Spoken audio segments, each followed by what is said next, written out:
Okay, here we have ourselves with set 30, question 3.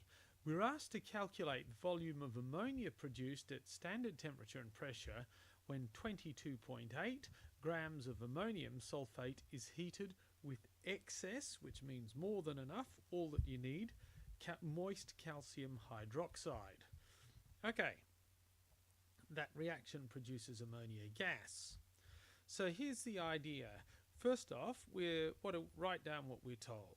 We've got our number of moles of ammonium sulfate available to you from Bunnings Gardening Centre. Just saying. Okay, we're told we are given that, and we're not given it as that, we're actually given it as a mass. So let's put our mass rather than our moles. That is going to be given as 22.8 grams.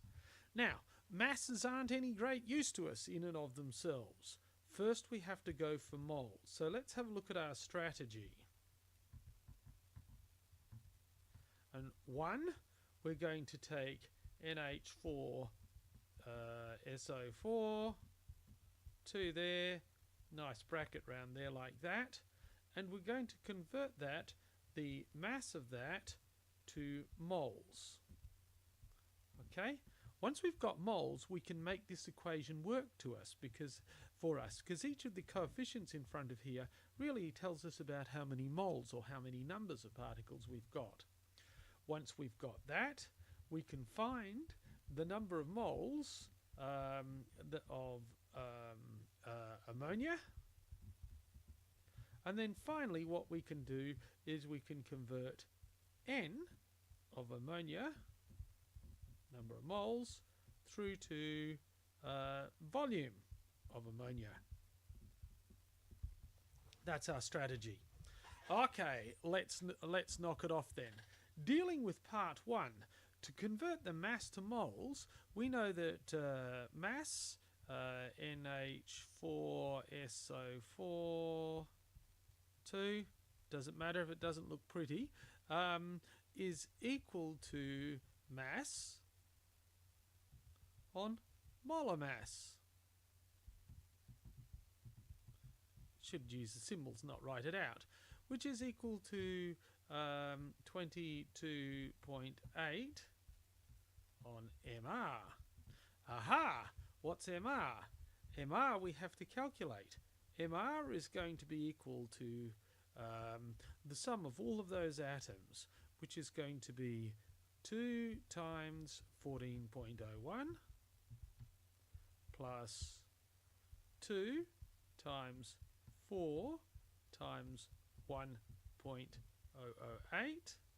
Here's our N. This is our H.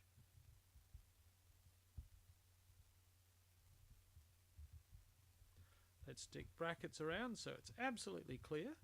Okay, so we've got the NH42 part of it, sulfur 32.07 plus 4 times 16 exactly. When you crank that out in your calculator, you should find that you get something which comes out to 132.154. That's grams per mole if you wanted to put it in there. So therefore, let's put my 3. Therefore, N equals 22.8 on 132.154.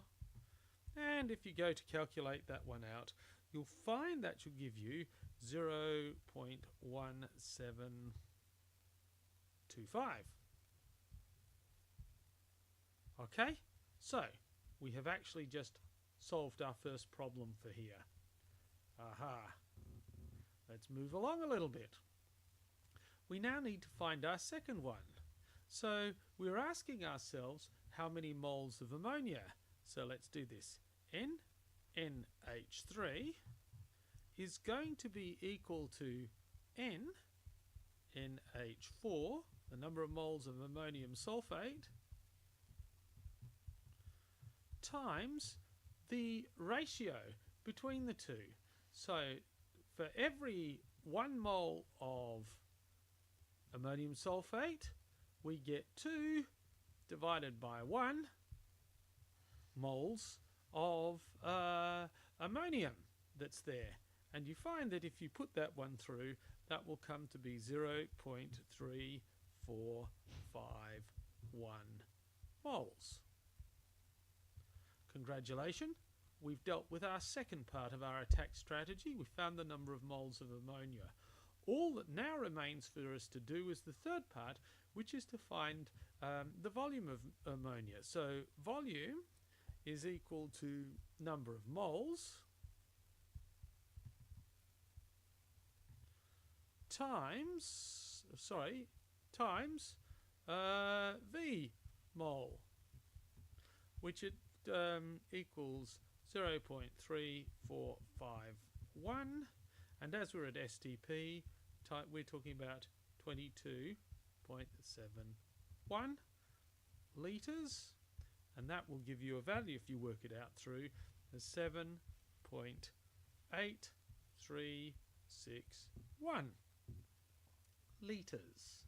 But note in the formulation of our question, we are given this value here to 3 significant figures.